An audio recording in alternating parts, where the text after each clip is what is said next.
Ok, donc la première étape du voyage, premier vol donc de Nice à Tunis, donc un vol de 1h35. Donc plutôt étrange, hein, ça fait un sacré détour pour aller à Montréal, mais c'est avec la compagnie Tunisair. Donc c'est apparemment nouveau, maintenant Tunisair va jusqu'à Montréal.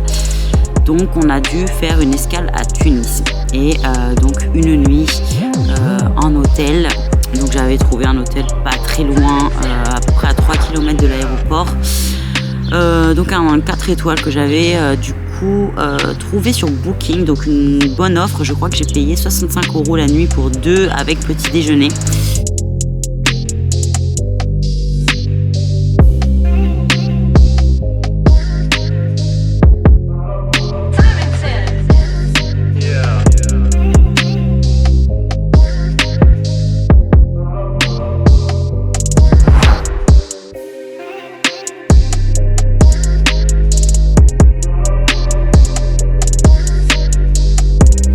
Ce premier vol s'est très bien passé, hormis du coup le départ qui a été retardé.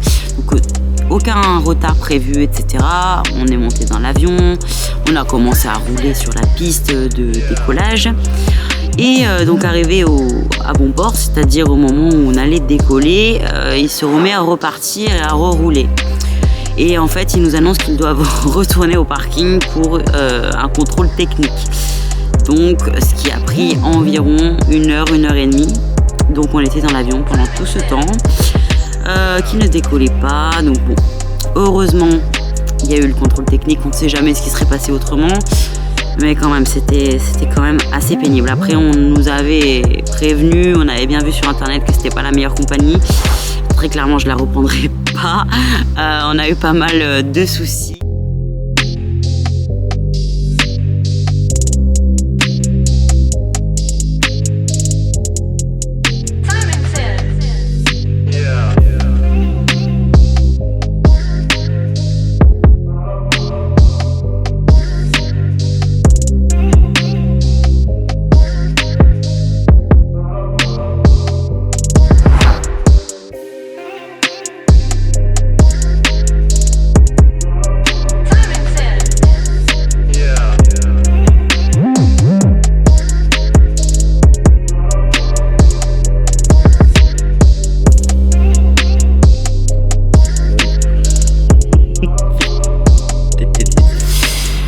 Alors malheureusement, on y était pendant le ramadan, donc le petit déjeuner, ils nous ont fait un truc à la va-vite, il n'y avait absolument aucun buffet, on était les seuls dans la salle, clairement j'ai rien mangé.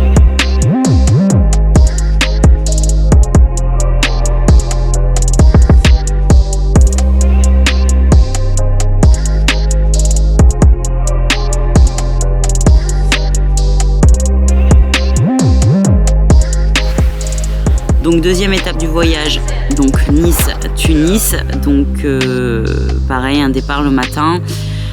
Malheureusement, on avait tout prévu, le taxi, etc. pour partir à l'aéroport. Et en fait, au moment où je crois on était au petit déjeuner, je reçois un mail comme quoi il y a 2 heures de retard sur notre vol. Donc tant pis, on y va à l'heure prévue, 8 heures à l'aéroport, donc 2 heures de retard, etc. Bon, on s'est dit tant pis, on va se poser quelque part, on va manger un truc, on va boire un café, on va travailler un peu, c'est pas grave. Et au final, arrivé à la douane, on a été retenu pendant près d'1 heure et demie, voire 2 heures, par des contrôles. Grosse crainte de louper le vol. Finalement, on a réussi quand même à l'avoir à temps, aucun souci pour ça.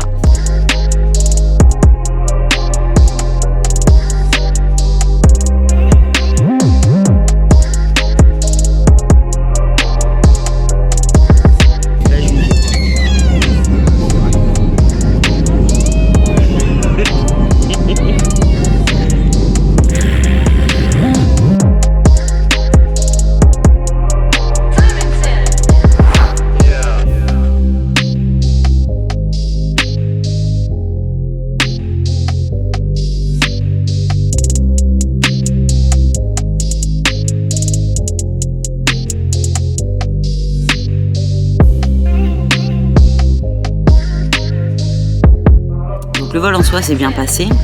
Par contre, aucun écran. Aucun écran tout le vol, il y avait une panne.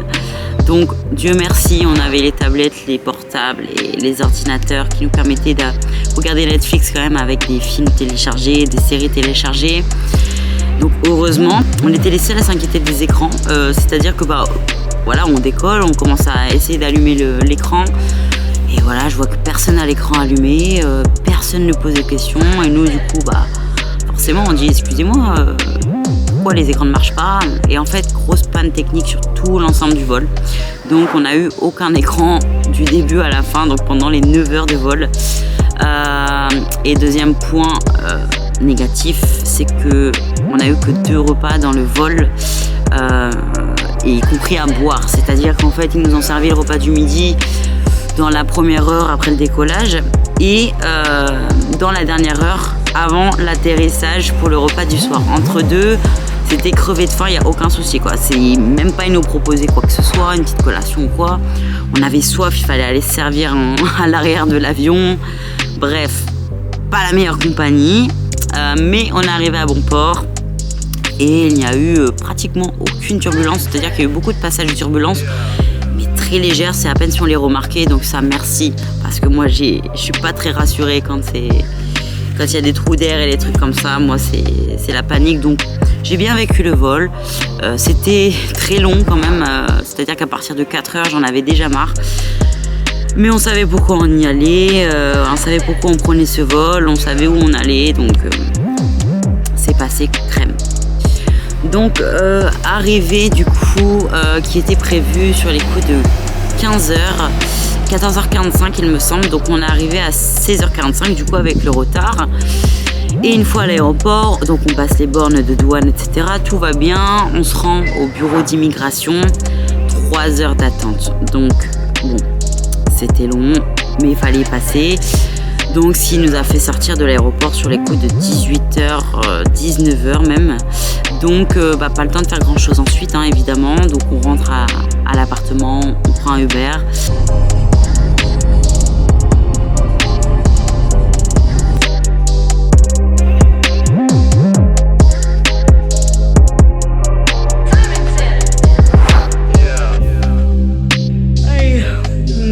On arrive mon amour.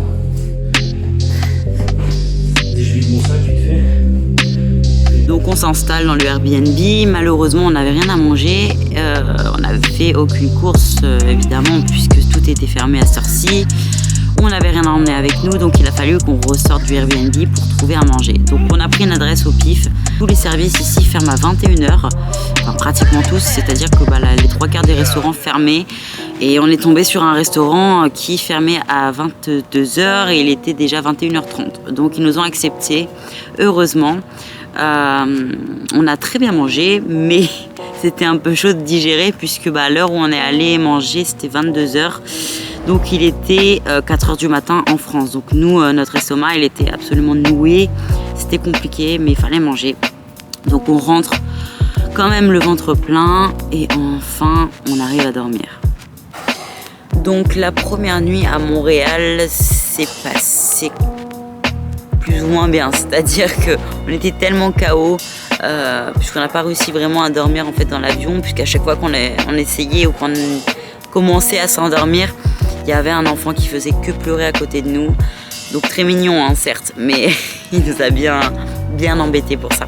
Mais bon, du coup on s'est endormi facilement. Par contre du coup notre corps a été réveillé à l'heure française évidemment, donc à 4h du matin, les yeux grands ouverts lui et moi. Et du coup on se dit bon, il est quelle heure? À 4h, ok. On s'est efforcé à se rendormir du coup. Par contre le réveil définitif a quand même été à 6h30 du matin, donc on n'a pas dormi énormément, mais c'est pas grave, on avait pas mal de choses à faire. Donc première chose à faire pour nous, c'était l'entraînement, puisque on savait qu'à la fin de journée on allait être vraiment KO, donc impossible de s'entraîner. Donc on se rend à ProGym, qui était la salle, on avait déjà prévu d'aller là-bas, c'est clair et net. Malheureusement il y a quand même pas mal de chemin à faire, il y a 45 minutes à peu près, voire plus de chemin, donc métro et bus.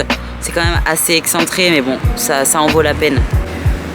Donc on arrive là-bas, on fait notre inscription pour les 2 semaines et puis on s'entraîne. Voilà, donc c'était une séance push pour monsieur. Et moi, comme je ne peux toujours pas faire les pecs, j'ai fait les épaules avec lui et j'ai fini sur le dos. Voilà, donc des petits extraits juste après.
Donc en espérant que cette vidéo vous aura plu, donc bien sûr il y aura plusieurs épisodes sur ces vacances du coup à Montréal. On y est pour 2 semaines, donc on va faire pas mal d'activités, d'autres entraînements évidemment, avant du coup de bouger sur Québec qui sera notre future ville de résidence. Voilà, si vous voulez suivre du coup un petit peu du coup ce périple, ce déménagement et connaître un petit peu plus le Canada, n'hésitez pas à vous abonner également, puisqu'il y aura beaucoup dorénavant, il y aura plus que des vidéos pratiquement au Canada. N'hésitez